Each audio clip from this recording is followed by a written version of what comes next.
Now, the Tenant Fees Act comes into force today, potentially saving renters in England hundreds of pounds. It's now illegal to charge people for looking around a property, setting up a tenancy, or when to check out. The landlords who break the rules face some big fines, £5,000 in the first offence, unlimited if they do it again within 5 years. Let's talk to Rose Jinks, who's a landlord advice expert. Morning to you. And we look at the charges that are now being ruled out from today. I mean, do you accept that they have been unfair?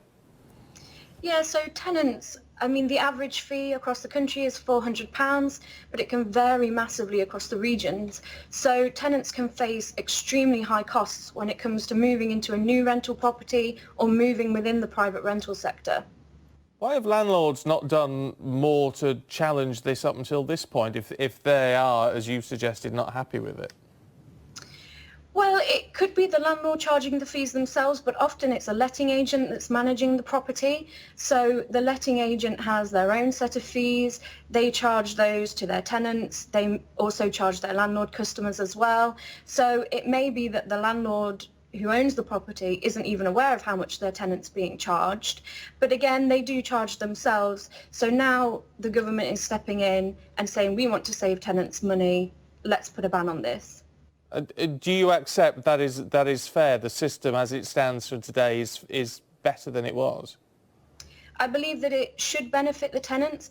We've seen a lot of concern within the industry that it might not positively affect the tenants in the long term, because the landlords may put the rent prices up instead, or they may leave the sector, which would reduce housing stock for tenants. So I believe it's a positive move by the government to try and save the tenants money. But what we're hearing is concern that may not be effective in the long term. So in terms of rents going up, we understand landlords are going to lose, they reckon, about £83 million in total. We had one Generation Rent spokesperson on earlier on saying, well, if that means the rent goes up £10 or £15 a month as a result, that's a better way of doing it. Yeah, potentially. So tenants can often face difficulties with moving house, and the private rental sector is designed to be flexible. You can move freely within it, but sometimes they're facing barriers with extremely high costs that mean they can't move house because they have to pay all of these fees for these admin tasks. So hopefully now, yes, they will be able to move more fluidly.